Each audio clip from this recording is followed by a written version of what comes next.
Welcome back, this is Tox. Today we're doing a critical review of Gloom, the game of inauspicious incidents and grave consequences. Why? Why are we doing a review of a game that didn't win our Facebook poll? Well, let me tell you. We have some really cool, fun things in store for Lock and Key, which was the game that won our critical reviews poll on Facebook. If you're not on our Facebook page, definitely go check it out. It's facebook.com/critshappen. We put a poll up there, Lock and Key won, but to pull off what we want to pull off for our fans, it's going to take us a little bit, maybe a week or two. So be on the lookout for it. In the meantime, we thought we'd fill the spot with what we think is a very good and very fun filler game. So Gloom is designed by Keith Baker and published by Atlas Games. The artwork, which while there is not a lot of artwork on the cards, the artwork that is there is really good, was done by Scott Reeves and Michelle Nephew. It's a 2 to 4 player game, tells you for ages 13 and up, maybe depending on how you handle the situations that happen in the game, a little bit less could handle that. It says about an hour to play the game, and in a 3 or 4 player game it can take that long. A 2 player game will generally run you about anywhere between 15 to 30 minutes. So it can be played very quickly with 2 players, depending on what you draw and what your strategies are. But optimally fun, 3 to 4 players. Now, some of the most fun things about this game is the storytelling, and it'll talk about this in the rule book, and we'll tell you a little bit about it here. But to get there, we have to tell you what you actually have to do in the game. In the game, you're going to play one of 4 families. There's 5 family members per family, and going from left to right, you have Castle Slogar, which are red. You have Hemlock Hall, which is purple. You have Dark's Den of Deformity, which is kind of like a goth circus style, which is yellow. And then you have Blackwater Watch, which is green. Now, there is no difference to the family, so if I were to play with Castle Slogar, it's not like I have an advantage over Dark's Den. It's really more of the flair and the panache and what each type of character is named, their attitudes, and things like that. There's really no advantage to picking any one family. So you can pick it by whatever color you like, you can pick it by whatever artwork you like, you can pick it by, hey, you want to play the family with the twins and the butler, so you're going to go ahead and play Hemlock Hall. But the point of the game is to make sure that the people in your family have the worst possible day. You will play modifier cards, and there are positive modifiers and negative modifiers. You'll play these modifiers to wreak havoc on their day, make them have the worst possible incidents, the just most painful things in the world to happen to them. And once they've had that bad day, you're going to use untimely death cards and kill them. The winner is the person who has the most negative self-worth. And on the modifier cards, you have positive points in black or 0 in gray, and negative in red. So red is really good. Also the color of blood, you may notice. Now, aside from the modifier cards, you also have event cards. And event cards are a little bit different. They have a gray background instead of a black background. And then they have an angel on the left side and devils on the right side. So very easy to tell them apart. Events are kind of like instants. They come into play, they happen, they give you some effect or some negative effect, and then they go to your discard pile.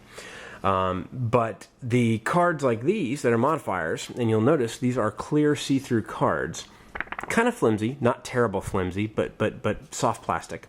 The reason they're like this is when you play them on a character, you can still see the character beneath them. And you see, for instance, I've just played was Perturbed by Pudding onto Darius Dark. And it says, shark-infested custard is an acquired taste. Now, you'll notice he has 2 different values of -5. So right now, he has a -10 self-worth. Now, the key is I can't kill a character unless they have negative self-worth. So if, for instance, one of my characters was the old dam here, and she was delighted by ducklings, and had this card on top of her, she has a self-worth of +10. I can't kill her. My opponent can't kill her. So you have to have negative points to then play an untimely death.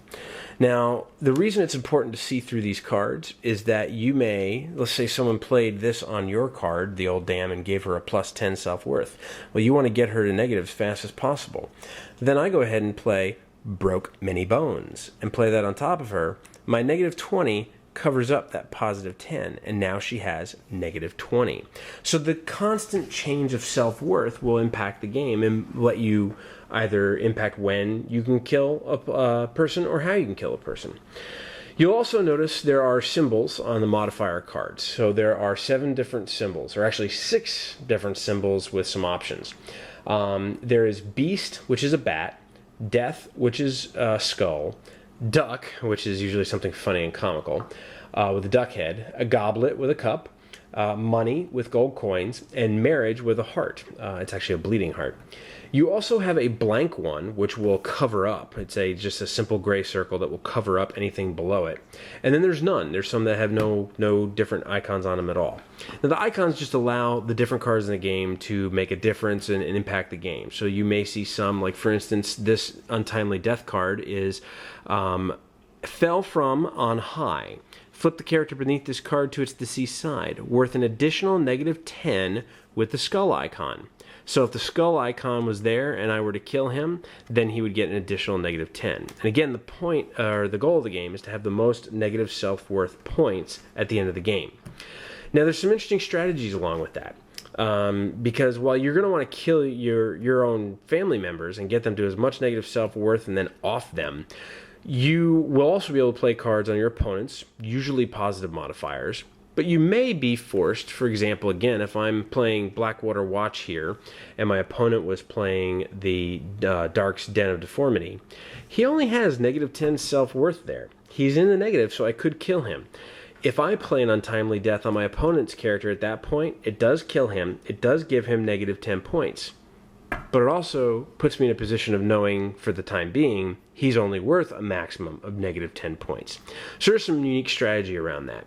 Now, from a storytelling perspective, what makes it really fun is as these things happen to your family members, it's really kind of neat to see how outlandish you can tell of a story, or how outlandish of a story you can tell, to link them together. So for example, we had played Broke Many Bones on top of the old dam. If we then, the next card that was played was Stole from a Stiff, it's okay, well, why did she steal from a stiff? Well, it's because she broke all of her bones and she couldn't pay her medical bills. So she needed to steal from a corpse to get the money to pay for her medical bills. And then, if somebody came in and said, played this one, was married magnificently. Well, wait a minute, why did she just get married after she broke bones and stole from a stiff? Well, maybe someone found that kind of hot and sexy. So there's a lot of fun things that you can do from a storytelling perspective, and the more outlandish, the better. It's not required, but it does make it very fun.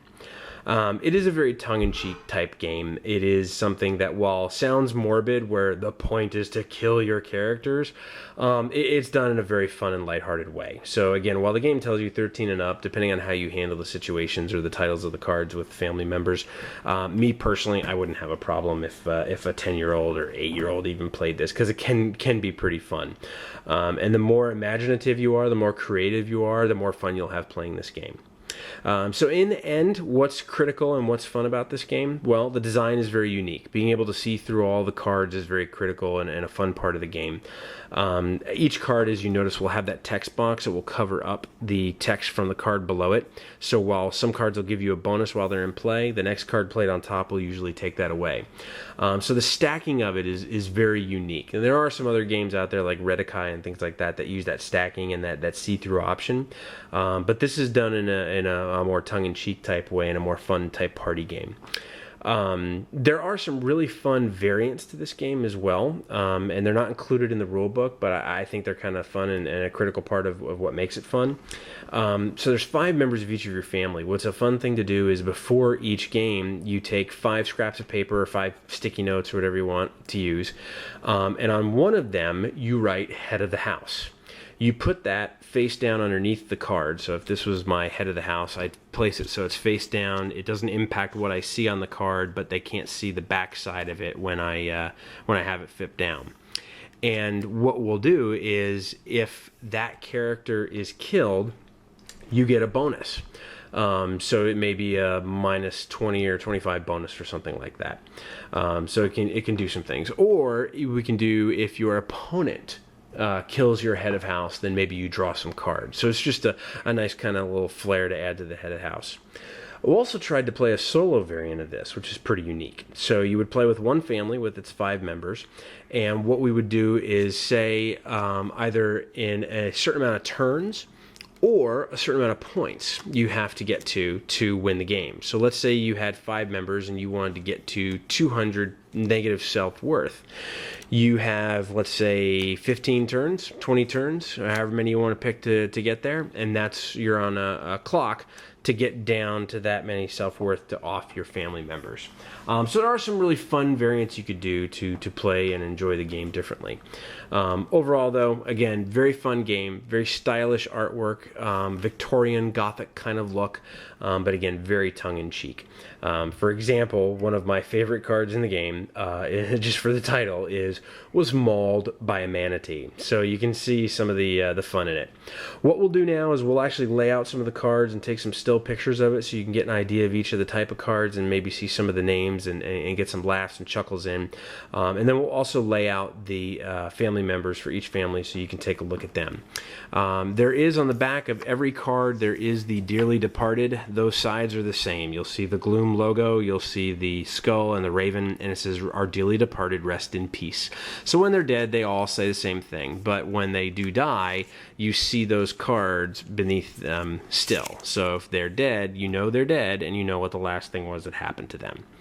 So, this is Tox. I hope you had a great time seeing Gloom. I hope you do go out and purchase it. If you do, just so you know, the manufactured suggested price on it is $24.95. There are 3 expansions for it. We'll put some links in the blog to that as well. There's 3 different expansions right now, which are $14.95 each. But very, very fun game, very enjoyable, and a great time telling stories to see just how bad of a day your family can have. Thanks for watching, and if you have any comments or questions, feel free to leave them in the blog. Go to our Facebook page, which is facebook.com/critshappen, or you can check us on Twitter as well, twitter.com/critshappen. So thanks for watching, and we hope you enjoyed it.